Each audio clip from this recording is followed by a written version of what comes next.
Let's deal in Chris Wallace, live from Ames, Iowa. Hey, Chris, good to see you. You certainly have been getting a lot of publicity last night and this morning for some of the questions that you asked. Our email machine's on fire. How do you respond to some people who are a little upset with you that you might have been a little testy? Though their words, not mine. Listen, I have to say one thing about Fox and Friends. You know when you come home from a party and you find out that you've had a piece of spinach between your teeth all night? Yeah. Leave it to Fox and Friends to put up a big picture of my front teeth with the spinach between them. What do you expect what Friends are for? In what way? He knows it well. Well, no, but welcome to the NFL. I mean, the fact is that this is, we're talking about presidential politics. It isn't beanbag. The fact is that politicians are running for president.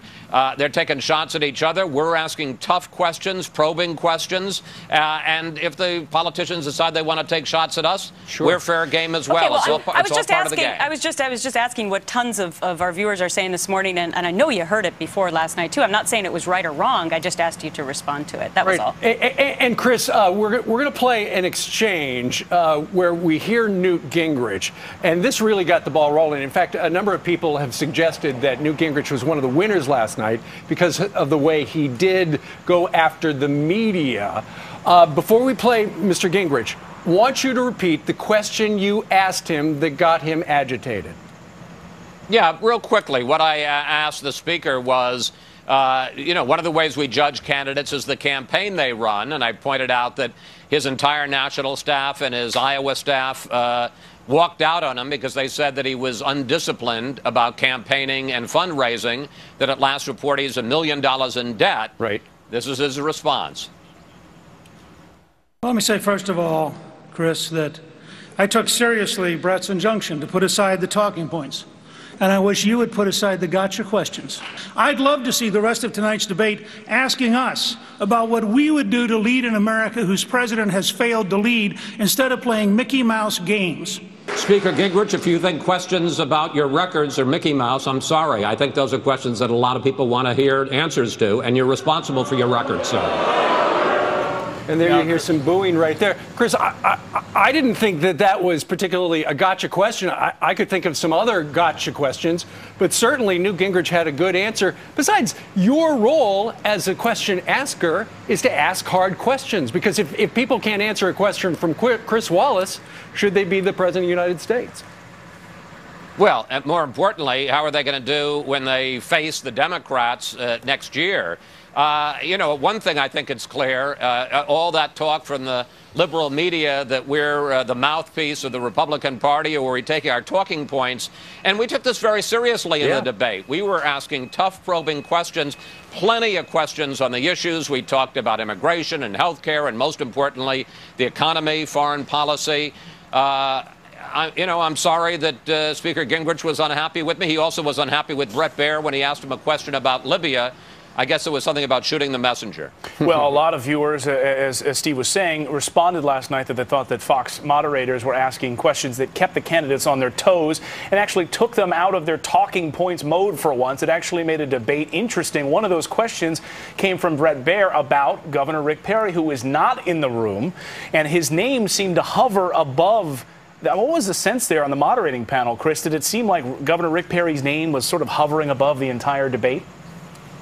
I think that's somewhat overstating it, Clayton, but what I would say is that, you know, look, if you're a political reporter, you know this race is going to change this weekend. I mean, one thing is going to be the Ames straw poll.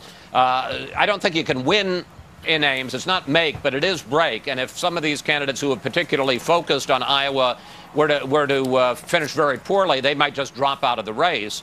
But it'll also change this weekend because Rick Perry is going to get in, and he immediately vaults and becomes one of the front runners along with Mitt Romney. So, you know, they all take him seriously. They know he's going to be a real player, particularly here in Iowa with Tea Partiers, with social conservatives, but across the country. He's a very strong, credible candidate. So speaking of Mitt Romney, some people say that a lot of the fire from Romney came even before the debate started, when he had this heated exchange with somebody who came to one of his speeches. Let's take a listen to this, and I'm interested in your comments afterwards.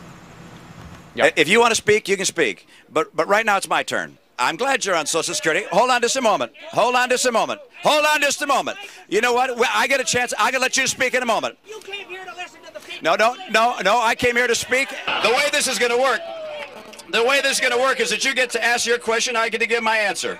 If you don't like my answer, you can vote for someone else. But now it's my turn to give my answer.